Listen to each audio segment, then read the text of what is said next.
El piso del sótano estaba frío, húmedo y olía a metal oxidado y años olvidados. Me senté en el concreto, abrazando mis rodillas contra el pecho. La única luz parpadeaba de un foco roto arriba. Me quedaban menos de 2 horas para mi entrevista de ciudadanía, algo que había esperado desde que llegué a Estados Unidos hace 8 años. Había trabajado en 2 empleos, tomado clases nocturnas, memorizado cada cláusula de la Constitución y finalmente recibí la carta que decía: su entrevista está programada para las 10:30 de la mañana. Por favor, suscríbase a nuestro canal y cuéntenos en los comentarios desde donde está viendo este vídeo. Pero en lugar de estar frente a un oficial de inmigración en un edificio federal limpio, estaba atrapada en el sótano de la casa que mis padres nos dejaron a mi hermano y a mí después de que se retiraron y regresaron a la India.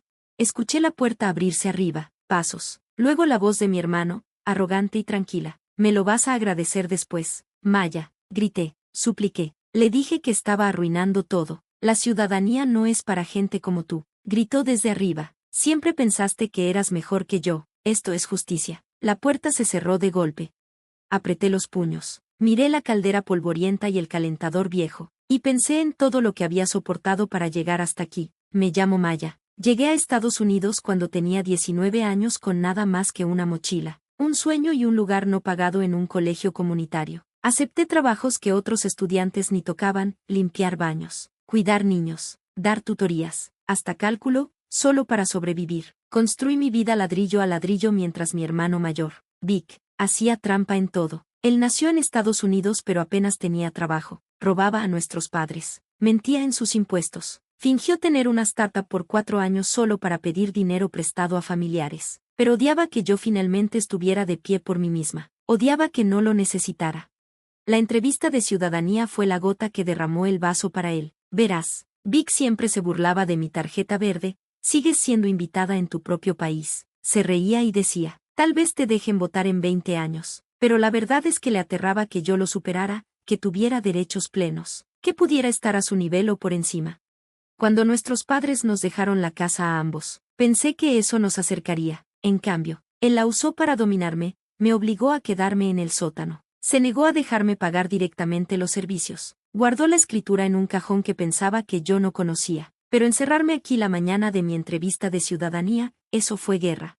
Miré alrededor del sótano, sin ventanas. Mi teléfono desapareció, pero no estaba indefensa. Recordé algo: el viejo tiro de la lavandería. No llevaba afuera, pero llegaba hasta la cocina si lograba hacer suficiente ruido. Arrastré una escoba oxidada del rincón y la golpeé una y otra vez contra la rejilla metálica encima de mí. El clan resonó como una campana. 10 minutos sin respuesta. Luego, un golpe.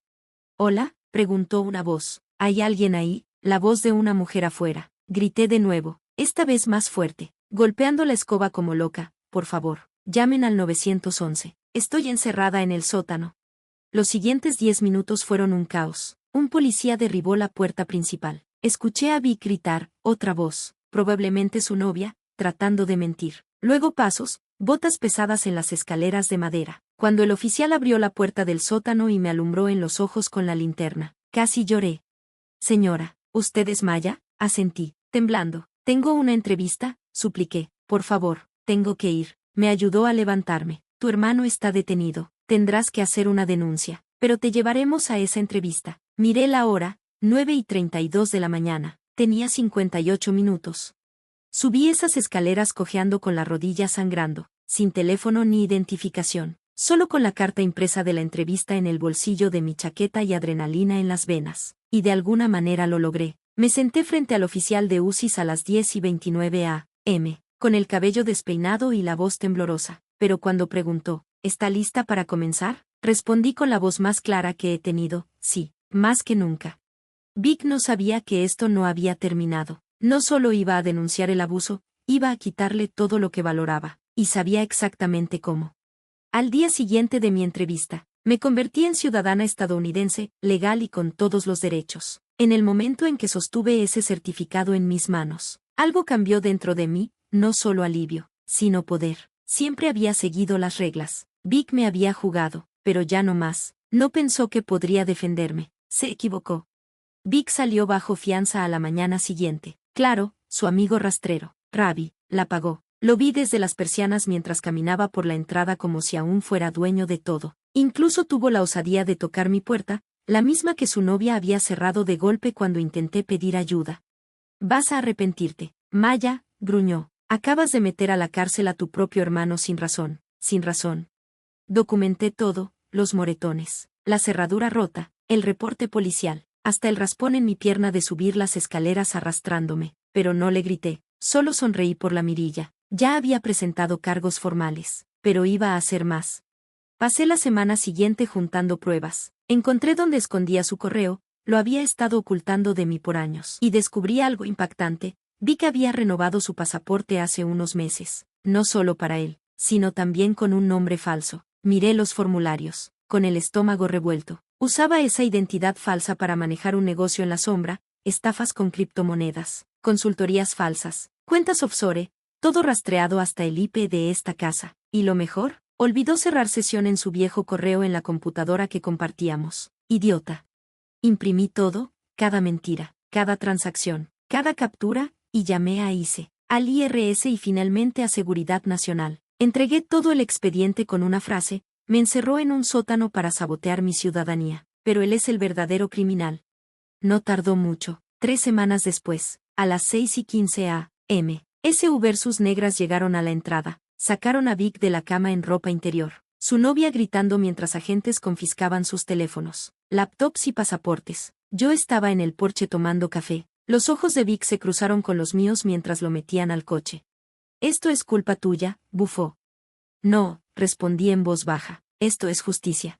Pero no terminé. «Verás, nuestros padres nos dejaron la casa a ambos en partes iguales, pero Vic nunca registró su mitad correctamente. Su firma ni siquiera estaba en los impuestos del predio. Yo tenía mi nombre en la hipoteca, tenía la escritura, y después de su arresto, legalmente no podía reclamar la propiedad mientras estuviera bajo investigación federal por fraude, así que tramité su exclusión definitiva. 2 meses después, el juez la aprobó. El nombre de Vic desapareció de la propiedad, cambié las cerraduras, el buzón y pinté la puerta, y en la entrada puse enmarcado mi certificado de ciudadanía. No solo sobreviví la traición de mi hermano, convertí sus crímenes en mi libertad. Pronto, él me observaría desde una celda mientras yo era dueña de la vida que intentó robarme. Pensé que verlo esposado sería el momento más satisfactorio de mi vida, pero estaba equivocada. La verdadera satisfacción llegó lento, callado, en los meses que siguieron mientras reconstruía todo lo que intentó quitarme. La casa ya no era zona de guerra. Quité el papel tapiz que él eligió, tiré las cortinas que su novia puso y desmantelé el sótano, el mismo lugar donde me encerró como prisionera. Quité la puerta y la reemplacé con una escalera de tragaluz, simbólico, tal vez, pero necesario. No más oscuridad, no más trampas. Doné su enorme silla de gamer a un refugio local y vendí sus 2 pantallas planas, las que usaba para ignorarme por horas. Ese dinero sirvió para pintar las paredes de blanco y azul suave. Lo llamé mi paleta de libertad. Los vecinos, antes callados, empezaron a saludar. Algunos hasta se disculparon por no haber notado nada, sobre todo después de ver a Vic en las noticias, hombre local arrestado por secuestro en sótano y fraude de pasaportes. Hermana testifica, no busqué ser titular, pero lo aproveché. Di una entrevista tranquila en un podcast de derechos de mujeres. Hablé en un grupo de apoyo a inmigrantes y conté cómo ser tratada como ciudadana de segunda clase invisible en mi propia casa casi me cuesta todo, pero sobreviví, y me levanté. Mucha gente se acercó, otras mujeres atrapadas en hogares familiares tóxicos, chicas cuyos hermanos las trataban como broma, mujeres que perdieron la voz dentro de sus propias 4 paredes. Y pasó algo extraño, la gente empezó a escuchar. Una mujer llamada Elise donó un fondo para ayudarme a empezar algo que soñaba. Una clínica legal para mujeres inmigrantes atrapadas o saboteadas por sus familias. La llamé Unlocked. Nuestro primer caso fue una mujer de Bangladesh a la que su tío le impedía hacer el examen de naturalización. Leyó mi historia en el periódico y llegó llorando. La ayudamos a pasar. Ahora es enfermera. Mientras tanto, Vic no se adaptaba bien a la cárcel. Al parecer, los cargos por fraude, secuestro y violación federal de pasaportes no son bien recibidos ahí. Intentó escribirme una vez, mandando una carta arrugada de disculpa diciendo que debía estar agradecida porque me dejó vivir ahí todos esos años. Ni siquiera la abrí, solo tomé el sobre. Caminé a la fogata del patio trasero y la vi arder. Pero el giro final llegó cuando recibí una carta, no de Vic, sino del Departamento de Estado. Confirmaba que su pasaporte con alias falso había sido usado para intentar una transferencia bancaria desde una cuenta en el extranjero a un intercambio de criptomonedas nacional, lo que provocó una incautación federal. Todo lo que estaba a su nombre fue congelado, su carro desaparecido, sus ahorros secretos confiscados. Su parte del fondo fiduciario de la infancia fue reasignada a la única heredera legal que quedaba, yo. Poético, ¿no? Él intentó atraparme en un sótano para que no pudiera convertirme en estadounidense. En cambio, me convertí en ciudadana, dueña de casa, fundadora y heredera legítima de todo lo que quiso robarme. Ahora, mi casa está llena de luz. El sótano desapareció. Las cerraduras cambiaron y duermo tranquila sabiendo que quien me encerró es quien ahora está tras las rejas. No solo sobreviví, prosperé. No solo obtuve justicia, la creé.